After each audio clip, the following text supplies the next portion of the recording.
The Story of Anne Frank by Stewart Ross, illustrated by Alan Marks.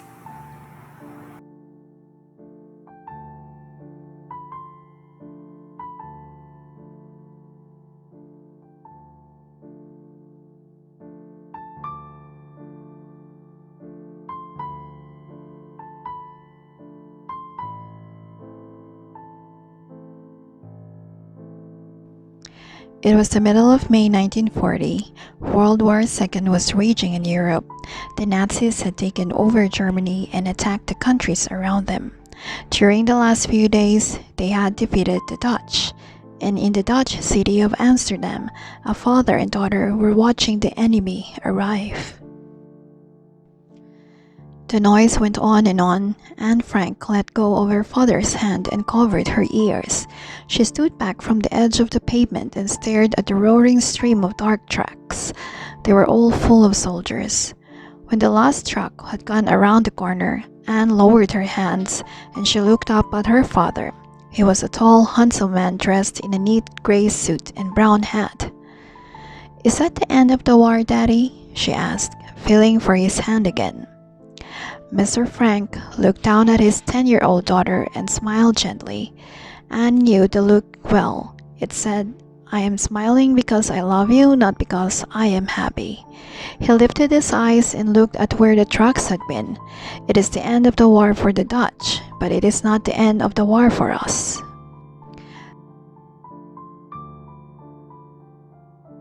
Anne frowned. She didn't understand. Those soldiers were Nazis, but her father went on. "They are in charge of the city now." "But I don't understand what you mean," said Anne. "What do you mean?" Mr. Frank checked to see that no one was listening. "Anne, we are Jews," he said in a low voice. "The Nazis hate all Jews." "Then I hate all Nazis," said Anne crossly. Before she could say anything else, her father put his hand over her mouth. "Never say that again," he ordered. Anne was shocked. Her father was normally such a gentleman, and why was he acting like this? She felt hot tears come into her eyes, and Mr. Frank took away his hand. "I'm sorry, Anne," he said, bending down and putting his arm around her. "But you must be very careful what you say now, just in case. Promise me?" Anne quickly wiped her eyes on her sleeve. "Yes, I promise." When she looked up at her father's face, she saw something she had never seen before. He was afraid. The Frank family were German Jews. The leader of the Nazis, Adolf Hitler, blamed the Jews for everything that went wrong in Germany. So when the Nazis took over Germany in 1933, the Franks moved to Holland to get away from them. The Nazis treated the Jews very badly, and now the Nazis had invaded Holland, and the Frank family and other Jews who lived there were in real danger. There was a strange silence in the apartment when Anne and her father arrived home. Mr. Frank sat down at once and pretended to read the paper. Anne's mother, Edith, was making supper in the kitchen.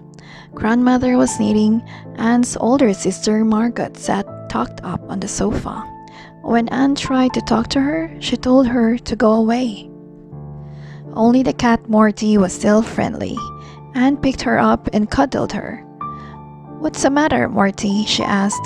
"Is it the Nazis?" The cat stared at Anne with deep green eyes and licked her hand. "Dear Morty," Anne smiled. "Everything will be okay, won't it?" And Morty carried on licking. The next day, everyone was more cheerful. At school, Anne's friends talked about the trucks and soldiers, but they were not worried. By the time of her 11th birthday, on June 12, Anne had almost forgotten about the Nazis. They were like a cloud that had been blotted out the sun for a while and then blown away again. By the spring, the cloud had returned. One Saturday morning, John, Mary, and some of Anne's other classmates were talking about going to the movies. Anne liked Jan, a tall boy with a mop of straight fair hair. "Great," she cried. "Can I come?" Mary stared at her. "You? Of course not, Anne. Don't be silly." and Anne felt her bottom lip trembling. "Why not? I'm your friend, aren't I?" "Of course you are," said John. "But you're a Jew, aren't you? Jews aren't allowed to go to the movies anymore. Nazi orders." Anne felt like crying and shouting and screaming all at the same time. She wanted to say how much she hated the Nazis and their stupid laws, but then she remembered the promise she made to her father. With an effort, she looked Jan in the eye. "Of course," she said slowly. "I don't want you to get into trouble for being with a Jew. Go to the movies without me. Anyway, I'm busy on Saturday," she added, trying to hide her disappointment. The Nazi cloud grew thicker and darker, and one morning that summer, Mrs. Frank came into Anne's room and sat on the edge of her bed. "I've news for you, Anne, darling," she said. When she reached for her daughter's hand, Anne knew that the news was bad. "Next semester, you and Margot will be going to a new school," said Mrs. Frank. Anne's face fell. "But I don't want." "It's not a question of what you want, Anne," interrupted her mother. "It's the law. Jews are not allowed to go to school with Dutch children anymore."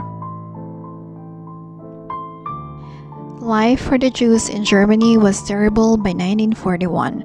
Most never rounded up and sent to concentration camps.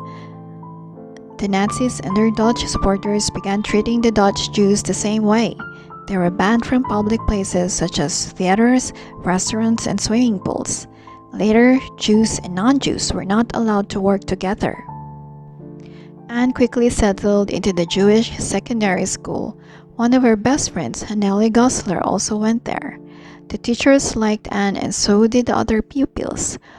Peter Wessel, a lad with a mischievous gleam in his eye, enjoyed bicycling home with her through the cobbled streets. He said the way her glossy black hair blew out behind her reminded him of a wild pony. The winter of 1941 to 42 was long and hard. Because of the war, food was scarce, and there was a lot of illness. Shortly after Christmas, Anne's grandmother caught a chill. Within a week, she was dead. Anne had loved her grandmother dearly, almost as much as her mother and father, and now she felt as if a piece of her heart had broken off. Something her parents said upset her too. After the funeral, Anne heard her father say, "It's sad, Edith, but she may be the lucky one." "I'm afraid you're right, Otto," Mrs. Frank sighed. "In some ways, I envy her." Only later, when terrible things were happening, did Anne realize what her parents had meant. Meanwhile, the laws against the Jews were becoming stricter and stricter. Jews had to wear a yellow Star of David sewn onto their clothes so that everyone could recognize them, and they were not allowed to go out after 8 o'clock at night. One evening, Anne went for a walk with her new boyfriend, Harry Goldberg. When they arrived home 10 minutes late, Mr. Frank was waiting on the doorstep. He was seething with anger. "You silly girl," he hissed. "Didn't you think of the danger?" Anne was confused. Then she noticed that her father's eyes were fixed on something across the road. She turned to see a pair of soldiers standing in the shadows. They were watching her closely. Life for the Jews of Amsterdam had become even worse by May 1942. They were not allowed to drive, use public transportation, or own a bike. They could shop for only 2 hours a day and only in the stores with a signed Jewish shop. Terrible news came from Germany. The Nazis had started to kill the Jews in the concentration camps with poison gas. The summer started brilliantly. Anne had really good report from school. She managed to spend lots of time with Harry, playing ping pong and going to one of the ice cream parlors that was still open to Jews. Best of all, for her 13th birthday, her parents gave her a diary. Anne loved writing. The diary, which she called Kitty, was soon her best friend, better even than Hannah or Morty. Whenever she had a quiet moment, she picked up her pen and began, "Dear Kitty." Only Kitty knew Anne's secret hopes and fears. Her biggest fear was that the Nazis could do next. Mr. Frank shared his daughter's fear. And one afternoon, when he was out walking with Anne and Margaret, he suddenly turned to them and said, "You know, we'll have to go into hiding soon, don't you?" Anne looked at him in amazement. "Hiding? Why on earth should we go hiding, Daddy?" "Because it's better to disappear before the Nazis come looking for us." He put an arm around her shoulder. "We should go before it's too late." Anne nodded. "But when will we hide?" she asked. "And where?" "Don't worry," her father replied. "Just enjoy yourself for the moment, and you'll know when the time comes." The time came sooner than Anne expected, and 3 days later, when she was reading a book on the balcony, the front door bell rang. Margaret went to answer it, and shortly afterward she came rushing back upstairs. "It was Nazis," she panted. "They want Daddy. They're sending him to a work camp." Although it was a hot July afternoon, Anne shivered. She knew what work camp meant. It meant a long journey to the east, starvation, and almost certain death, and she couldn't believe it, not her own father. She spent the rest of the afternoon in a daze. Several of the family's Dutch friends came and went. Early that evening, Margaret joined Anne into their room. The older girl's face was chalk white and her hands were shaking, just like grandmother's had done. "Dearest Anne," she began, "I have something to tell you." She spoke automatically, like a machine that they had never heard long ago at a carnival. "I made a mistake. The Nazis were not asking for Daddy. They were asking for me. They want me to go to a work camp." Anne threw her arms around Margaret's neck. "No, not you, not anyone. You're only 16. They can't take you away." Margaret took a handkerchief and dabbed his sister's eyes. "No, of course they can't. Mother promised. Come on, Anne. We need to get packed. We're going into hiding now." Mrs. Frank woke Anne at dawn, and she explained to her daughter that they could not take any luggage with them. The police would know that a Jew carrying a suitcase was trying to escape. Anne could take only her school satchel and clothes she was wearing. Anne had already crammed her satchel full of her favorite possessions, including Kitty. She now dressed as if she were going to the North Pole. 2 pairs of stockings, 2 camisoles, 3 pairs of panties, a dress, a skirt, a jacket, a coat, shoes, and a whole cap and a scarf.